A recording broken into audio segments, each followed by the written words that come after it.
इस बीच एक और बड़ी खबर राजस्थान के जिला धौलपुर से है, जहां कमरे में टंगा मिला विवाहिता का संदिग्ध अवस्था में शव। मृतका के परिजनों ने पति पर लगाया हत्या करने का आरोप। पुलिस ने शव को रखवाया जिला अस्पताल की मोर्चरी में। सदर थाना क्षेत्र के सूजपुरा गांव की है घटना।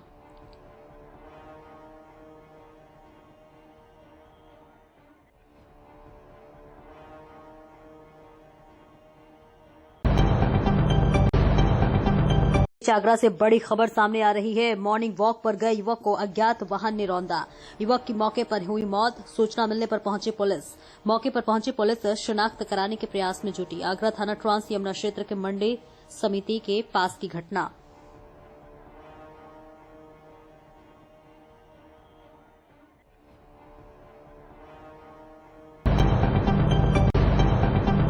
देवरिया जनपद के खुखुंदू थाना क्षेत्र के बरवा उपाध्याय गांव में बीते दिन गुरुवार को तेज गति वाहन चलाने को लेकर दो पक्षों में विवाद हो गया। आरोपी पक्ष के लोगों द्वारा घर में घुसकर मारपीट की गई, जिसमें दिनेश गुप्ता उम्र 50 वर्ष की मौत हो गई। वहीं तारकेश्वर गुप्ता उम्र 48 वर्षीय गंभीर रूप से घायल हो गए, जिनका इलाज वर्तमान में लखनऊ पीजीआई अस्पताल में चल रहा है। स्थिति गंभीर बनी हुई है। इन 4 दिनों में बीच लगातार जनपद के जनप्रतिनिधि पीड़ित परिवार से मुलाकात कर रहे हैं और उचित कार्रवाई के लिए आश्वस्त कर रहे हैं। घटना के अगले दिन बरहज विधायक दीपक मिश्रा शाका बाबा पहुंचे थे और वहीं उसके अगले दिन देवरिया सदर संसद शशांक मणि त्रिपाठी और रामपुर कारखाना के विधायक सुरेंद्र चौरसिया पहुंचे थे। तो वहीं आज परिजनों से मिलने के लिए देवरिया सदर विधायक सलाम मणि त्रिपाठी पहुंचे, जिनको देखते ही पीड़ित परिवार के लोग चित्कारियां भरने लगे और न्याय की गुहार लगाने लगे। तो वहीं सदर विधायक इस दुखद घटना पर शोक व्यक्त किया और साथ ही आरोपियों के विरुद्ध कड़ी से कड़ी कार्रवाई करने की भी मांग की। तो वहीं पीड़ित परिवार ने इस घटना में पुलिस की संलिप्तता बताई, जिस पर विधायक का पारा 7वें आसमान पर हो गया और खुखुंदू थाना अध्यक्ष की क्लास लगा दी। पीड़ित परिवार के सामने ही विधायक ने थाना अध्यक्ष को फटकार लगाया और आरोपियों की कमर तोड़ने की बात कही है। वहीं पीड़ित परिवार का यह भी आरोप है कि विवाद के समय आरोपी अखिलेश भैया जिंदाबाद के नारे लगा रहे थे।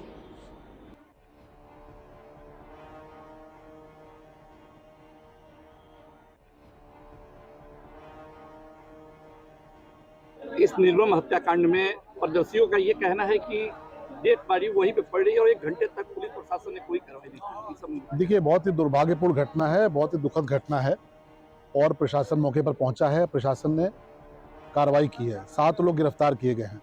जो भी लोग नामजद थे उनमें ज्यादातर लोगों में से कई लोग गिरफ्तार किए जा चुके हैं। कुछ लोग फरार हैं। उनकी गिरफ्तारी के लिए लगातार छापेमारी चल रही है। आज के दौर में अपराधी भागता है, कई बार फोन का उपयोग नहीं करता, लेकिन हमारी टीमें लगी हैं और मजबूत कार्रवाई होगी, कड़ी कार्रवाई होगी। ऐसी कार्रवाई होगी जो संदेश जाएगा। इस प्रकार की घटना स्वीकार्य नहीं है। माननीय योगी जी की सरकार में आपने देखा है कि गुंडों के खिलाफ किस प्रकार की कार्रवाई हुई है। बरवा उपाध्याय में जिन्होंने भी किया इस घटना को, उनके खिलाफ भी नजीर प्रस्तुत करने वाली कार्रवाई होगी। और परिवार से भी हम सब मिले हैं। हमारे जिलाध्यक्ष जी भी आए हैं, हमारे महामंत्री जी भी आए, हम सब आए हैं। परिवार से हमारी वार्ता हुई है। पुलिस के अधिकारियों को भी कहा है, जहाँ उनकी कमियां थी उस कमियों को लेकर भी इंगित कराया है।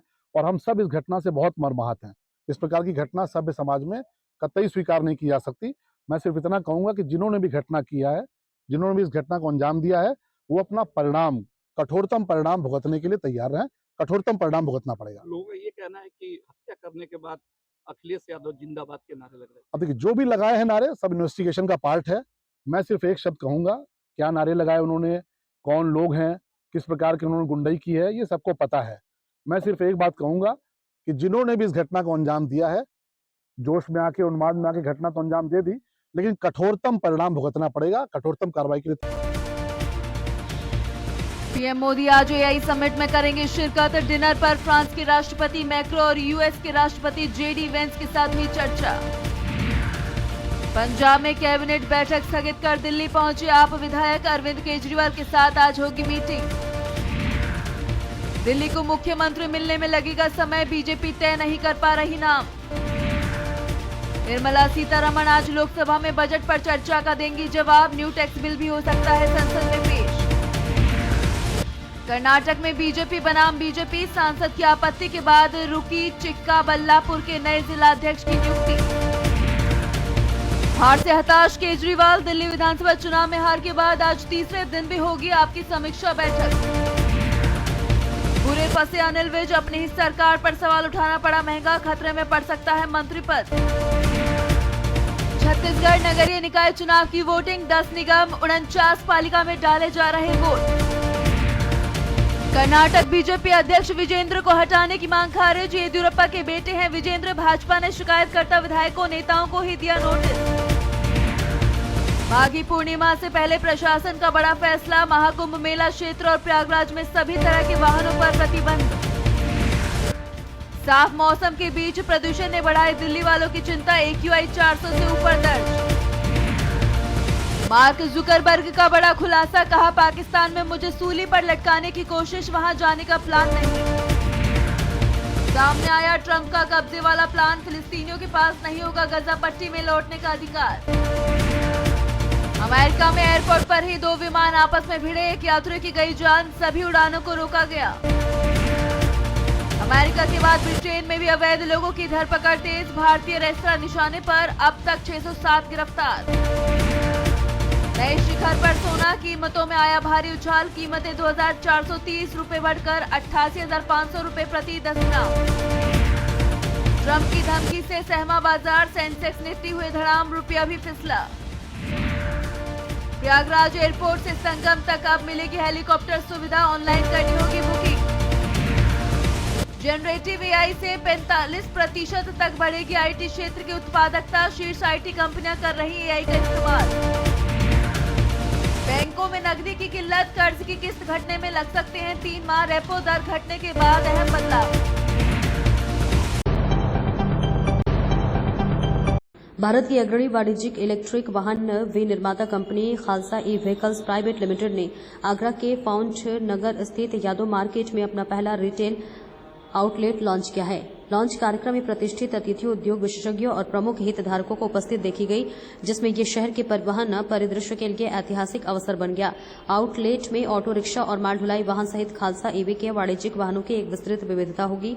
आगरा की मेयर श्रीमती हेमलता दिवाकर ने भी इस प्रगतिशील पहल पर अपने विचार साझा किए और कहा कि आगरा जैसे शहर में प्रदूषण को कम करने और टिकाऊ शहरी परिवहन को बढ़ावा देने के लिए इलेक्ट्रिक वाहनों को अपना महत्वपूर्ण था। जहां पर हमारे पास बड़ी संख्या में स्थानीय और पर्यटक यात्री हैं। इस तरह की पहल निश्चित रूप से पर्यावरण में सुधार, यात्रियों को बेहतर परिवहन में मदद करने और गिग ड्राइवरों के लिए अवसर प्रदान करके पूरे शहर को लाभान्वित करेगी। मैं व्यक्तिगत रूप से खालसा ईवी को हरित प्रौद्योगिकी और नवाचार के प्रति उनकी प्रतिबद्धता के लिए बधाई देती हूं। इलेक्ट्रिक वाहन निर्माण में 10 वर्षों से अधिक की विरासत के साथ खालसा ई-व्हीकल्स ने खुद को ई रिक्शा, ई ऑटो और ई कार्गो वाहनों के अग्रणी विनिर्माताओं में से एक के रूप में स्थापित किया है। कंपनी की उपस्थिति 18 राज्यों में है, जिसमें 250 से अधिक भागीदारों का एक मजबूत डीलर नेटवर्क दिल्ली, उत्तर प्रदेश, उत्तराखंड, महाराष्ट्र आदि राज्यों में कंपनी के स्वामित्व वाले और कंपनी द्वारा संचालित 23 विशेष खुदरा दुकानें और बिहार, असम, पंजाब, मध्य प्रदेश, दिल्ली और महाराष्ट्र के रणनीतिक रूप से स्थित 7 गोदाम हैं। तो वहीं यह कंपनी के अभिनव ई वाहनों की निर्बाध सेवा और उपलब्धता सुनिश्चित करता है। खालसा ई-व्हीकल्स प्राइवेट लिमिटेड भारत की अग्रणी वाणिज्यिक ई वाहन निर्माण कंपनी है। उत्तर प्रदेश के मुजफ्फरनगर में स्थित खालसा ईवी पिछले 10 वर्षों से इलेक्ट्रिक वाहन बना रही है और 18 राज्यों में इसकी मौजूदगी है। 250 से अधिक डीलरों के नेटवर्क के साथ खालसा ईवी के पास अपने ग्राहकों को बेहतर उत्पादकता और सेवाएं प्रदान करने के लिए बिहार, असम, पंजाब, मध्य प्रदेश, दिल्ली और महाराष्ट्र में 7 गोदाम है।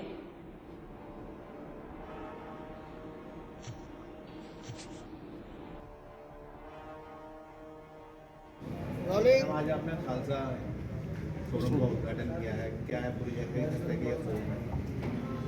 खालसा इलेक्ट्रिक व्हीकल्स जो 3 पहिया वाहन है और इसका यहाँ पे एक ब्रांच खुली है और हमारे आगरा वासियों के लिए बहुत अच्छी बात है कि जिस प्रकार से आज हम लोग बदलते परिवेश में रह रहे हैं और पोल्यूशन फ्री रहना चाहते हैं, तो इसके लिए व्यवस्थाएं भी होनी चाहिए।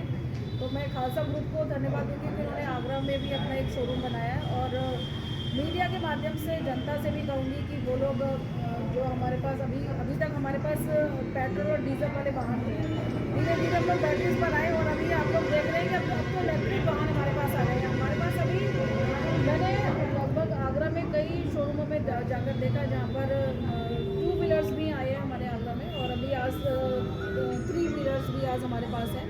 तो खालसा ग्रुप को मैं धन्यवाद दूँगी कि उन्होंने आगरा में हमारे आगरा वासियों के लिए पोल्यूशन फ्री व्हीकल्स का यहाँ पे आज शोरूम खोला है। आगरा में वेंडिंग जोन बनाए जा रहे हैं, लंबा समय हो गया उनका दुकानों का डिस्ट्रीब्यूशन, क्या कारण है, क्यों नहीं? बहुत जल्दी कुछ ऐसे व्यक्ति भी होते हैं समाज में जो ज़बरदस्ती उसको कब्जा करना चाहते हैं, लेकिन उसी को ध्यान में रखते हुए मेरी नगर आयुक्त से बात हुई, डीएम साहब से बात हुई, तो अभी इसको रोका हुआ है और बहुत जल्दी वो जनता को सौंप दिया जाएगा। कई जगह ऐसे शौचालय vice president Khalsa vehicle private limited. किस तरह का शोरूम यहाँ खोला गया है, क्या फैसिलिटी है, क्या रेट है, क्या? सर ये शो L5 का खोला गया है और इसमें L5 और L3 दोनों ही प्रोडक्ट होंगे, हाई स्पीड भी होगा और लो स्पीड वाला भी होगा। और प्रोडक्ट की फैसिलिटी जो यूएसपी है वो ये कि 200 किलोमीटर का रेंज है, सबसे जो मेन यूएसपी है। प्लस इसमें 5 साल की गारंटी की बैटरी हमने लगाई है, 3 साल की गारंटी की मोटर कंट्रोलर है इसमें, चार्जर भी 3 साल की गारंटी का है इसमें। और जो क्वालिटी की बात करूँ तो क्वालिटी में हमने बहुत ज़्यादा फोकसली काम करा है, क्योंकि देखो इसमें कस्टमर जो बहुत रफ चलाता है तो उसके हिसाब से हमने क्वालिटी को भी फोकस करा है। और एक इसमें IoT है कि जो इसमें व्हीकल्स की GPS ट्रैकिंग हो जाती है उसमें कि गाड़ी कहाँ चल रही है, कितनी चल रही है, कितनी चार्ज हुई है, कब चार्ज करी गई है, ये सारा इसका हम डिफाइन कर सकते हैं इसमें DMS में। क्या कीमत, क्या फाइनेंस सुविधा रखी गई है? सर 200 किलोमीटर तक चलेगा ये, 200 किलोमीटर तक चलेगा। क्या कीमत रखी है, फाइनेंस सर सुविधा क्या है? कीमत जो है वो मैं वही बता रहा था, 3,95,000 रुपये ऑन रोड है, लेकिन 25,000 रुपये का हम इनोग्रल डिस्काउंट दे रहे हैं। तो अभी ये कस्टमर को 3,70,000 रुपये RTO इंश्योरेंस लगा के सब मिलेगा, ऑन रोड मिलेगा। फाइनेंस की क्या सुविधा रहेगी? सर फाइनेंस फैसिलिटी है, 30 से 40,000 रुपये की डाउन पेमेंट पे गाड़ी मिल जाएगी। या कोई इंटरेस्ट जाएगा या फ्री ऑफ? हाँ जी इंटरेस्ट रहेगा या सर, इंटरेस्ट तो रहेगा ही रहेगा सर, फाइनेंस कंपनी का इंटरेस्ट तो रहेगा? फाइनेंस कंपनी इंटरेस्ट तो लेगी सर। सर मैं अपना परिचय दे देता हूँ। मेरा नाम निरंजन चौधरी है, मैं खालसा ईवी का फाइनेंस हेड हूँ। और जिस तरीके से ना भारत सरकार की पॉलिसी ना कार्बन के फुटप्रिंट को इंडिया में कम करने के लिए, उस पॉलिसी जब से लागू हुई है, खालसा ईवी ने पहले दिन से ही उस पर काम करना शुरू किया था। हमने पहले E3 ई रिक्शा बनाया, अब ऑटो में हम लोग लॉन्च कर रहे हैं। उसकी एक श्रृंखला हम पूरे इंडिया में कर रहे हैं, जिसमें सबसे पहले उत्तर प्रदेश से शुरू करें, क्योंकि मुजफ्फरनगर में हमारा प्लांट है। तो पहले अपने प्रदेश को हम हरित क्रांति में लेके आ रहे हैं, फिर धीरे धीरे हम पूरे इंडिया में इसके स्टोर डेवलप कर रहे हैं। अगर हम फाइनेंस की बात करें तो आज की डेट में कोई ऐसा फाइनेंस नहीं है जो खालसा ईवी को फाइनेंस नहीं कर रहा है। और कम से कम इंटरेस्ट पर हमारी कोशिश रहती है कि कस्टमर को कम से कम इंटरेस्ट पे करना पड़े, जिससे वो आसानी से अपनी किस्त पे कर पाए। और हम 0% पे भी कोशिश कर रहे हैं, बहुत जल्दी हम 0% पे भी फाइनेंस को लेके आएंगे। तो 35 से 40-45 हज़ार रुपये तक का डाउन पेमेंट पर गाड़ी आराम से कस्टमर लेके जा सकता है, जिसकी 3 साल से लेकर 4 साल तक की किस्तें होती हैं, आसानी से पे कर सकता है। और सबसे बड़ी खासियत क्या है इसमें, एक बार चार्ज करेगा 200 किलोमीटर चलेगा, 4 घंटे में चार्ज हो जाता है। सुबह निकलेगा, शाम को 2,500-3 हज़ार रुपये कमा के घर पहुँचेगा। अदर्स में क्या होता है कि वो 130 किलोमीटर एक बार की चार्जिंग में 2-2, 3-3 बार चार्ज करते हैं, तो चार्जिंग में ही टाइम खराब हो जाता है। हमारी गाड़ी में खालसा का ऑटो जो लूका ब्रांड है, इसको एक बार चार्ज करिए और शाम तक कमा के एक बार में ही घर पहुँचिए। तो ये सबसे बड़ी इसकी खासियत है। अगर बैटरी की हम बात करें तो बैटरी इसकी 5 साल वारंटी में, जो इंडिया में सबसे पहली बार है। अभी किसी ने 5 साल की वारंटी नहीं दी है, हम लोग 5 साल की वारंटी दे रहे हैं।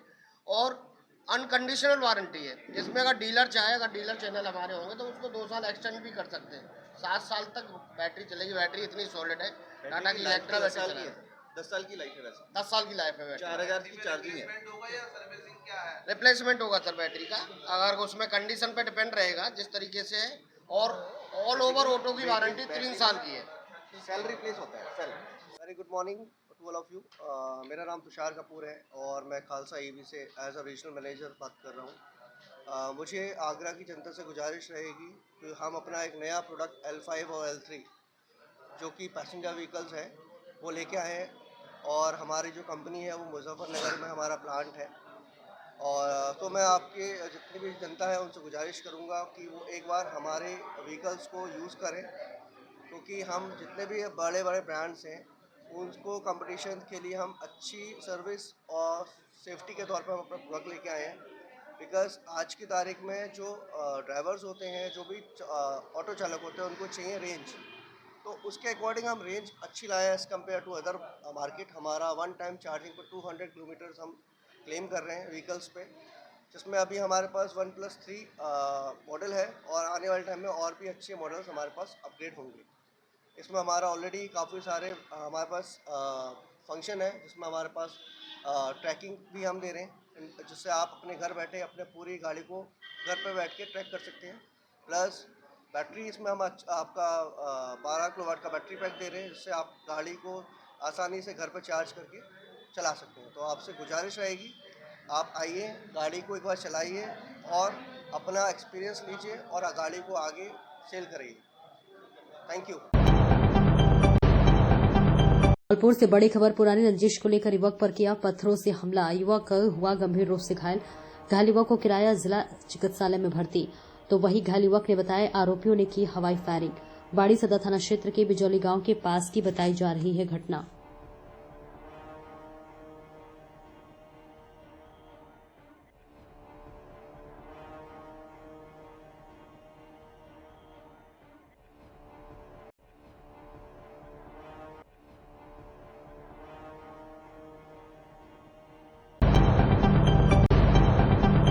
धौलपुर जिले के मनिया थाना पुलिस ने अवैध खनन के खिलाफ कार्रवाई करते हुए एक ट्रक को जब्त किया है, जिसमें अवैध चंबल रेता बजरी भरी हुई थी। इस दौरान ट्रक चालक और परिचालक को गिरफ्तार किया गया है। थाना प्रभारी राम नरेश मीणा ने बताया है कि रात्रि गश्त के दौरान थाना पुलिस को मुखबिर से सूचना मिली कि एक ट्रक अवैध चंबल रेता बजरी भरकर धौलपुर से मनिया की ओर आ रहा है। सूचना पर त्वरित कार्रवाई करते हुए पुलिस टीम ने थाने के सामने नेशनल हाईवे 44 पर नाकाबंदी की और कुछ ही देर बाद संदिग्ध ट्रक आता दिखाई दिया। पुलिस को देखकर चालक और परिचालक ट्रक छोड़कर भागने लगे, लेकिन पुलिस टीम ने घेराबंदी कर दोनों को पकड़ लिया। पूछताछ में ट्रक चालक ने अपना नाम सचिन पुत्र मंगल सिंह उम्र 24 वर्ष और परिचालक ने अपना नाम सोनू पुत्र विजय सिंह 19 वर्ष निवासी गुरहा बसी डांग धौलपुर बताया। ट्रक की तलाशी लेने पर उसने अवैध चंबल रेता बजरी भरी हुई मिली, जिसे पुलिस ने मौके पर ही जब्त कर लिया। पुलिस ने गिरफ्तार आरोपियों के खिलाफ वन्य जीव संरक्षण अधिनियम और फॉरेस्ट एक्ट के तहत मामला दर्ज कर आगे की जांच शुरू कर दी है।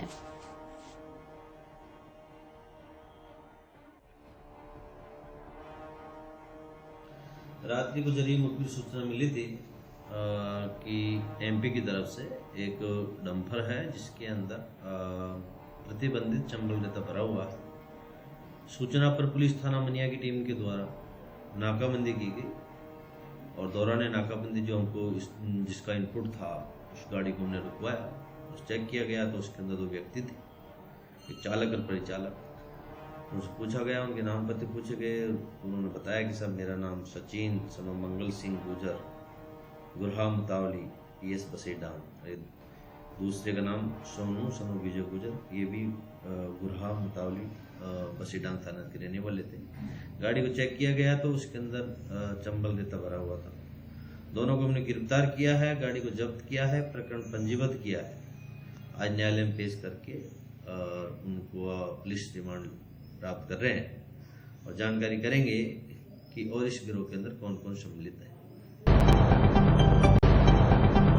आगरा सपा मुखिया अखिलेश यादव पहुंचे आगरा। अखिलेश यादव ने कहा कि महाकुंभ में जाने वाले श्रद्धालुओं के वाहन हो टोल फ्री। अपने मनोरंजन के लिए फिल्म टैक्स फ्री हो सकती है तो कुंभ में जाने वाले वाहन टोल फ्री क्यों नहीं हो सकते।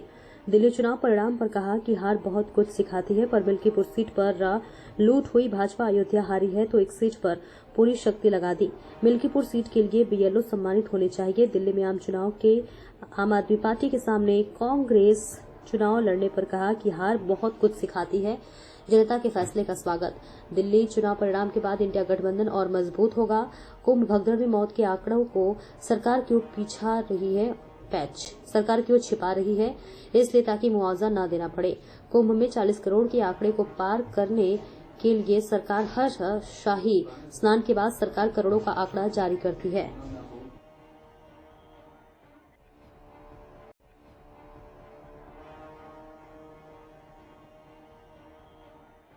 जो लोग मिल्कीपुर जीत करके कोई संदेश देना चाहते हैं, अयोध्या की हार मिल्कीपुर की जीत बराबर नहीं कर सकती है। अयोध्या की हार हमेशा हमेशा के लिए अयोध्या की हार रहेगी, वो बदला नहीं हो सकता मिल्कीपुर की जीत। जो लोग ये कह रहे हैं मिल्कीपुर जीत करके बदला ले लिया, अयोध्या का बदला कोई नहीं हो सकता। अयोध्या की जनता ने अयोध्या में जिताया था, ये चुनाव भी जीत जाते, लेकिन इन्होंने बड़े पैमाने पे बेईमानी की है। एक में जीत सकते हो, लेकिन इस तरह की जो काम किया है वो 403 में आपकी 420 ही नहीं चलने वाली आने वाले समय में। पुलिस अधीक्षक अभिजीत आर शंकर ने ककोर मुख्यालय पर चौकी का फीता काट कर उद्घाटन किया। आए हुए फरियादियों की समस्याओं को सुनने और उसका गुणवत्तापूर्ण निस्तारण हेतु इस चौकी का शुभारंभ किया। पुलिस अधीक्षक औरैया अभिजीत आर शंकर द्वारा थाना दिव्यापुर अंतर्गत संचालित ककौरी चौकी का आमजन फरियादियों की सुविधाओं के अनुरूप दृष्टिगत रखते हुए स्थान परिवर्तन किया है, जिसका पुलिस अधीक्षक महोदय द्वारा फीता काटकर उद्घाटन किया गया।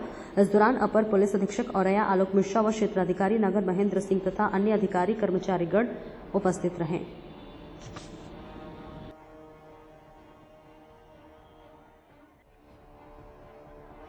का जो है यहाँ नई बिल्डिंग में शुभारंभ कराया गया है, किस तरीके से देखते हैं और क्या रहेगा? आज दिनांक 10/2/2025 को जनपद औरैया थाना दिव्यापुर का ककोर चौकी को पुराना जगह से एक नया जगह पर शिफ्ट किया गया है। जो नया स्थान है ये बिल्कुल पुलिस अधीक्षक कार्यालय में एक कोने में एक बिल्डिंग था, उसमें शिफ्ट किया गया है। तो पब्लिक को आने जाने का सुविधाओं को कंसिडर करके और हमारा पर्यवेक्षण का दिक्कतें जो रहता था वो सब दूर करके ये बिल्डिंग में शिफ्ट किया गया है।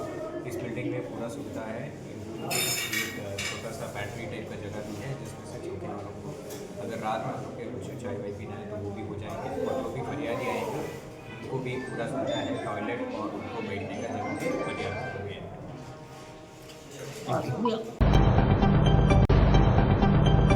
और इस बीच आगरा से बड़ी खबर, पुलिस और बदमाश के बीच हुई मुठभेड़, पुलिस के द्वारा रोकने पर पुलिस के ऊपर किया गया फायर। पुलिस ने आत्मरक्षार्थ की फायरिंग में बदमाश के पैर में लगी गोली। पकड़े गए बदमाश ने विगत 2 दिन पहले सेंट पीटर्स के सामने गोली मारकर की थी हत्या। पुलिस ने मुठभेड़ के दौरान अरबाज को किया गिरफ्तार। घायल होने के कारण अरबाज को कराया गया अस्पताल में भर्ती। अरबाज के कब्जे से पुलिस ने तमंचा और कारतूस किए बरामद। आगरा थाना हरी पर्वत पुलिस सर्विलांस और एसओजी नगर जोन टीम और अभियुक्त के बीच हुई मुठभेड़। सर, जो ये मुठभेड़ हुई है इसके बारे में आपका क्या कहना है? देखिए, आज दिनांक 9/2/2025 को थाना हरी पर्वत पुलिस को सूचना प्राप्त हुई कि कल 8/2/2025 को एक घटना कारित की गई थी, जिसमें एक अभियुक्त द्वारा एक व्यक्ति की गोली मारकर हत्या कर दी गई थी। उक्त अभियुक्त भागने की फिराक में है। उसी क्रम में थाना हरी पर्वत पुलिस, सिटी सर्विलांस और एसओजी के द्वारा अभियुक्त को रोकने की कोशिश की गई। अभियुक्त ने पुलिस टीम पर हमला किया। जवाबी मुठभेड़ में अभियुक्त के पैर में गोली लगी है। अभियुक्त के पास से एक तमंचा, एक जिंदा कारतूस व 2 खोखे बरामद हुए हैं। एक पर्स भी बरामद हुआ है, जिसमें से मृत व्यक्ति की 2 फोटो प्राप्त हुई है। पूछताछ में अभियुक्त द्वारा बताया गया है कि यह घटना उसने अपने 2 दोस्तों के साथ मिलकर कारित की थी। अभियुक्त को प्राथमिक उपचार के लिए अस्पताल भर्ती कराया गया है। इस घटना का खुलासा थाना हरी पर्वत पुलिस, सिटी सर्विलांस और एसओजी ने मात्र 24 घंटे में किया है। वे आगे की विधिक कार्रवाई की जा रही है। शाहजहांपुर में 12 शराब ठेकेदारों पर जिला आबकारी अधिकारी ने धोखाधड़ी की बड़ी कार्रवाई की है। जिला आबकारी अधिकारी ने 5 अलग अलग एफआईआर दर्ज कराई है। ठेकेदारों ने शराब ठेके के लिए जमा होने वाली सिक्योरिटी मनी की एफडी में 0 बढ़ाकर 50,000 रुपए का 5 लाख कर दिया। इसी तरह लगभग 1 करोड़ रुपए की जमा होने वाली एफडी शातिर ठेकेदारों ने कंप्यूटर से फर्जी दस्तावेज तैयार किए थे। सभी आरोपी शराब ठेकेदार विधानसभा कटरा से कांग्रेस के पूर्व प्रत्याशी मुन्ना सिंह के परिवार के हैं। जिले में शराब ठेके के दस्तावेजों में हुई भारी धोखाधड़ी के बाद से जिले भर के शराब ठेकेदारों में हड़कंप मचा हुआ है। यहां एक ही परिवार के 12 शराब ठेकेदारों ने लाइसेंस के लिए जमा होने वाली सिक्योरिटी मनी में भारी धोखाधड़ी की है। धोखाधड़ी करने वाले सभी शराब ठेकेदार कटरा विधानसभा से कांग्रेस के पूर्व प्रत्याशी मुन्ना सिंह नवादा के परिवार के हैं, जिनमें 2 जिला पंचायत सदस्य, 1 ग्राम प्रधान और परिवार की महिलाएं शामिल हैं। ठेकेदारों ने लाइसेंस मिलने के बाद शराब ठेके के लिए जमा होने वाली फिक्स्ड डिपॉजिट रसीद में कंप्यूटर से 0 बढ़ा दिए हैं। शातिर शराब ठेकेदारों ने 50,000 में 0 बढ़ाकर 5 लाख रुपए कर दिए, 20,000 में 0 बढ़ाकर 2 लाख रुपए कर दिए और इस तरह से शातिर शराब ठेकेदार ने महज लगभग 2 लाख की धनराशि को लगभग 1 करोड़ रुपए में फर्जी तरीके से फिक्स्ड डिपॉजिट रसीद तैयार कर ली है। उन्हें विभाग में जमानत के तौर पर जमा करवा दिया गया। इसके बाद शक होने पर जब जिला आबकारी विभाग ने बैंक से जमानत के तौर पर जमा करके फिक्स्ड डिपॉजिट का सत्यापन करवाया तो धोखाधड़ी का पूरा मामला सामने आया है। दरअसल जब शराब ठेके होते हैं तो उसमें लाइसेंस की फीस जमा होती है। इसके अलावा आबकारी विभाग शराब ठेकेदारों से सिक्योरिटी मनी भी जमा करवाता है और बैंक फिक्स्ड डिपॉजिट रसीद जारी करता है, जिसे आबकारी विभाग में जमा किया जाता है। इन्हीं रसीदों में शातिर शराब ठेकेदारों ने 0 बढ़ाकर 1,000 की धनराशि को लाखों में तब्दील कर दिया। जिन शराब ठेकेदारों पर एफआईआर दर्ज हुई और उसमें कांग्रेस के पूर्व प्रत्याशी मुन्ना सिंह नवादा की पत्नी, उनके बेटे और बहुएं भी शामिल हैं। साथ ही परिवार की अन्य महिलाओं के नाम भी शराब के ठेके में लिए गए हैं, लेकिन धोखाधड़ी का मुकदमा दर्ज होने के बाद से दूसरे ठेकेदारों में भी हड़कंप मच गया है।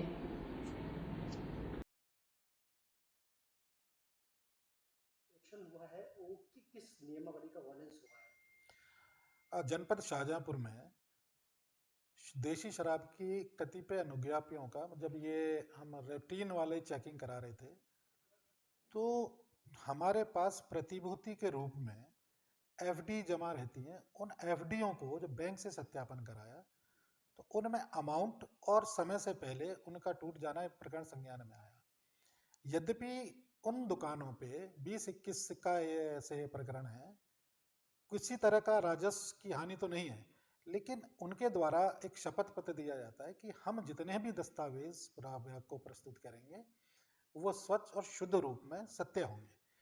चूंकि उन एफडीओ को जांच कराने के उपरांत तब ये तथ्य प्रकाश में आए कि जितना अमाउंट चाहिए था उस अमाउंट से कम की एफडी बनी थी बैंक से, लेकिन उनको ज़्यादा दिखा करके विभाग में उनके द्वारा दिया गया था। उस आधार पर हमारे द्वारा दुकानों का निलंबन किया गया और निलंबित दुकानों को हम दैनिक आधार पर भी चला रहे हैं ताकि राजस्व की हानि ना हो। इटावा जनपद में सर्वप्रिय समाज पार्टी के राष्ट्रीय अध्यक्ष रवि सक्सेना का इटावा हुआ दौरा। बसरेहरा क्षेत्र के ग्रामीण क्षेत्रों में काम करने वाली आशा बहुओं को शॉल ओढ़ाकर सम्मानित किया और कहा कि आशाओं के लिए बहुत बड़ा कार्य करने के ग्रामीण क्षेत्रों में एक संघर्ष से कम नहीं है, क्योंकि 2000 रुपए में आशाओं को काम करना पड़ता है, जिससे आशाओं का परिवार नहीं चल सकता है। जिससे राष्ट्रीय अध्यक्ष रवि सक्सेना ने उत्तर प्रदेश सरकार से आशाओं को 15,000 रुपए के लिए पूरा प्रयास करेंगे, वही आशाओं के साथ हर समय खड़े होने का भरोसा दिलाया है। कहा हमारी यदि सरकार बनती है तो हर आशा को घर चलाने के लिए मानदेय देने का काम करेगी। आज आशा सम्मान कार्यक्रम में सैकड़ों की संख्या में आशाओं ने भाग लिया और राष्ट्रीय अध्यक्ष ने सम्मानित किया। वही सर्वप्रिय समाज पार्टी के वरिष्ठ कार्यकर्ता मौजूद रहे।